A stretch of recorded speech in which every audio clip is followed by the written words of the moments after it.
Okay, Jan, we finished our last segment of Word Smatter with the notion of sensitivity to justice, which you have.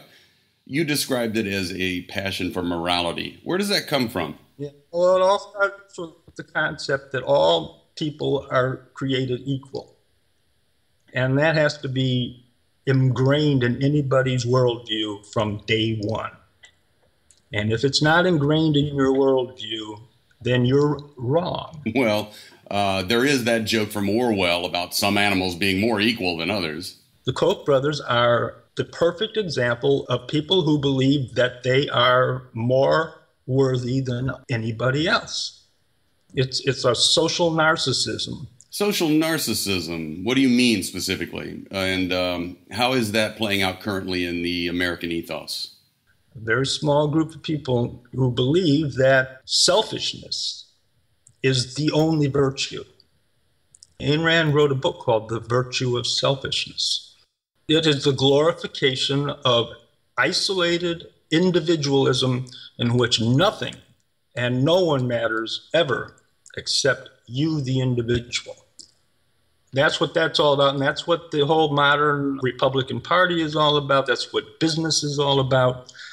And that's what the American ethos tends to be as well. Sounds like you're saying that we as a nation have sociopathic tendencies. There are people who don't have much empathy on that level because they'll do and say things without any concept of what other people are, how other people are reacting to it.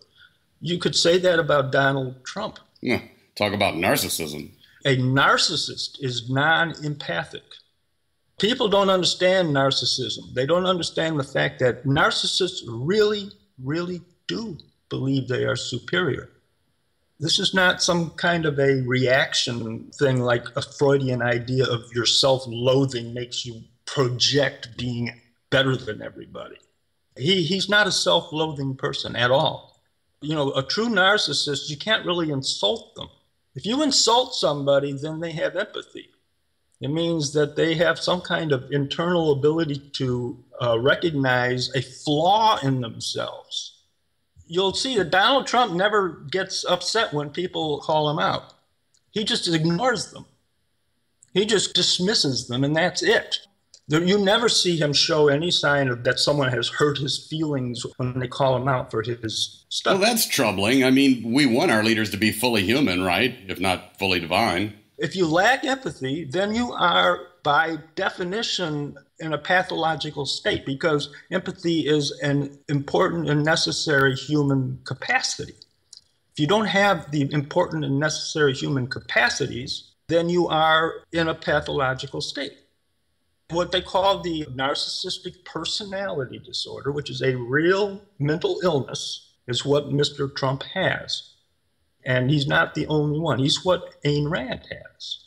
I've known a lot of people who are outwardly very arrogant and all that, but I know immediately that if I say something that upsets them about their personality, they start getting offended by it, and they want an apology from you and blah, blah, blah, then I know that they aren't true narcissists. They have a different problem. And that's all the time we have this week for Word Smatter. Thank you, Jan.